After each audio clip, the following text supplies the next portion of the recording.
What's your opinion of Jim Harbaugh? You know, the head coach at Michigan. You know, the one that a few years ago had been left for dead by most of the college football public and some of the Michigan fan base as the guy who had got him to a good enough spot but was never going to get Michigan over the hump. Those three words, I cannot tell you. Over-under is in the thousands on the amount of times I heard that phrase applied to that man. And then all of a sudden, things started to change. I asked you guys on Twitter today, what is your opinion of Jim Harbaugh? You know, everybody pretty much called him quirky, eccentric, a little strange, oddball, goofy. Doesn't matter. He won't see any of it anyway. I would ask you this to start off our little talk here about Jim Harbaugh. How do you not respect someone who really intentionally and uncaringly marches to the beat of their own drum? There aren't many of us out there. You heard me say us, right? I mean, look, what you see is what you get here. I think you're pretty sure of that by now. But with Jim Harbaugh, you can also be sure what you see is what you get. I guess I don't think it's a me thing. I think it should be an every person thing. How do you not appreciate it? It doesn't have to appeal to you. You don't have to identify with him. Most people don't identify with Jim Harbaugh. But how do you not look at that guy? Even if you're an Ohio State fan, you can hate the team. But how do you not look on the surface and say, hey, that guy knows who he is and knows who he isn't and is one and doesn't pretend to be the other? I have always noticed, and I still noticed it today, a lot of folks who were taking little shots at Harbaugh, which is fine. I did ask your opinion after all. I've noticed that some people, when a coach is robotic and a coach just engages in what they call coach speak, just mindless amounts of cliches here and cliches there, they go, boo, no, be real, be authentic. And then you got a guy like Harbaugh who comes along who is nothing if not authentic, and they're like, boo, weirdo, boo. Come on now, let's make our minds up. Do we want authenticity or do we want a robot? Do we want AI Harbaugh? Do we want the real Harbaugh? You remember when it wasn't going so good for Michigan? I know you guys up there do. You remember when it wasn't going so good for Michigan? I do. I've got a buddy. He is very real. He's a very hardcore Michigan fan. And he very much said, it's time to move on. Jim, it's time to move on. He's glad he was not listened to. I know a lot of you are the same way. Some of you are man enough to admit that you once sold your Jim Harbaugh stock. I like that Miami Heat finals game, one where Ray Allen hit the late three. Believe it or not, I was there too. Yes, I've been to multiple NBA finals games in Miami. And I remember a lot of you left. And then all of a sudden there's that famous footage of everyone trying to run back into the arena. And they didn't let you in, did they? Well, Michigan's letting you back in. A lot of you bailed on Harbaugh, and they're letting you back in, but it's not hard to see why people were bailing, especially after the COVID year. They went 2-4. It was weird. And then everyone said, we're never going to beat Ohio State with this guy. This is just not going to happen. In fact, that's the year where Michigan was accused of running from Ohio State. They canceled the game. They didn't even play the game. I thought you guys had a half-decent point, by the way, when you accused them of that. And then, where are we the next year? We're up there in the snow in Ann Arbor, and Michigan finally comes through. They finally take Ohio State down, but boy, when we were in Columbus, Ohio a year later, man, atonement is at hand this afternoon. Weather forecasts look bad. All of a sudden, it's the 50s. It's sunny. Nothing's going to slow Ohio State down.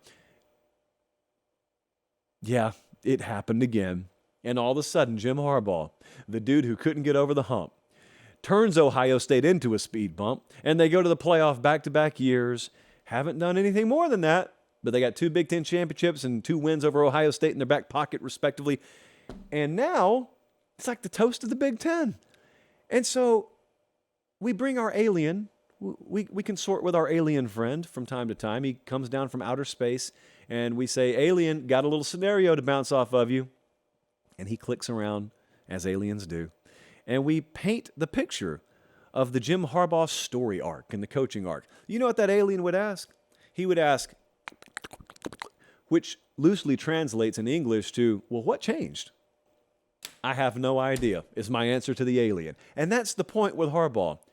everyone who was making fun of him and everyone who doesn't like the quirks or idiosyncrasies, pretty sure it's the first time I've ever used that word on the show, even they have to marvel at the fact that this guy turned it around, and at least on the outside, there was no massive lever that was pulled.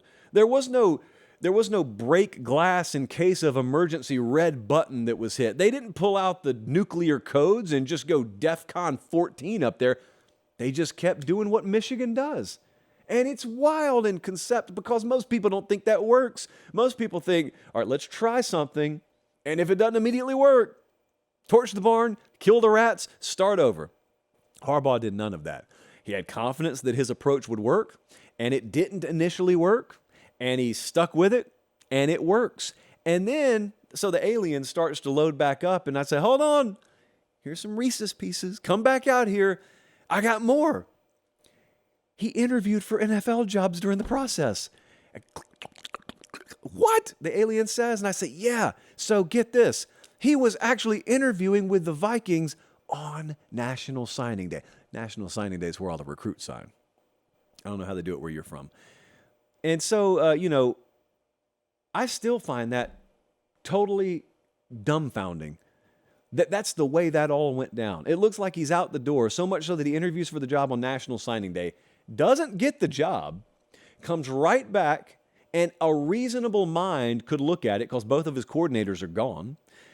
A reasonable mind could look and say, yeah, Harbaugh's back, but is he really back? Because his heart was already in the NFL. His mind was already in the NFL. And now all of a sudden he doesn't get the job and he's back. What's Michigan going to look like? Oh, better than they did the year before. That's not easy. It's not easy if you're bought in. It's not easy if everything is running at peak efficiency. It's hard to win at this level. He went and interviewed for a job on signing day and still won and operated at a higher level than they did the year before. So then, here's the fun part to figure out. The fun part, and the one that no one really has a guided hand in knowing, is, well, what is the next 5 years going to look like? Is he going to interview for NFL jobs every year? Is he going to stick it out at Michigan? Are they just going to continue to roll over Ohio State? Will Ohio State go up there this year, reclaim the Big Ten, and have us a few years from now look back and say, remember that 2-year blip on the radar screen? But then Michigan sort of relegated themselves back to what they had been? No one knows. I don't think that's how it's going to go, the latter one. I don't think that's how it's going to go because they're recruiting really, really well. They're portaling really well. Developmentally, they're about as good as anyone in the country right now. So it's a fun program to watch. Jim Harbaugh is a fun guy to watch. I was doing talk radio down in Columbus when the whole satellite camp thing started. You remember that? Some of you may not even have paid enough attention to remember that. That was the thing where the NCAA briefly let you do satellite camps, and Michigan took full advantage. So Michigan comes down to Prattville, Alabama, home of the Lions, and Harbaugh has a satellite camp down there, and Saban and the SEC coaches hated it. And, Harbaugh said, why don't you go hold a satellite camp in Michigan? The answer was obvious. You don't even want to recruit Michigan. Why would we want to recruit Michigan? So Harbaugh comes down to Prattville and is running around in khakis with no shirt on. And it was like it's like on those YouTube videos sometimes when animals confuse themselves and like one animal nurses another animal that's of a different species, and it's just so wild and it's bizarre, but it's beautiful. That shirtless Harbaugh running around in khakis with a bunch of kids from the inner city over in Prattville. It was wild. It was bizarre. It was beautiful. I regret that Colin doesn't have B-roll of it, but in another way, I'm kind of glad he didn't just have that at his disposal. I'd start to ask questions. Jim Harbaugh, what a story already. You could just tell the story from the time he got to Michigan to now, and it would be a good story. Thing about it, though, is one way or the other, there's some really juicy chapters left in the Jim Harbaugh Michigan story. So I'm here for it. If nothing else, I'm here for it.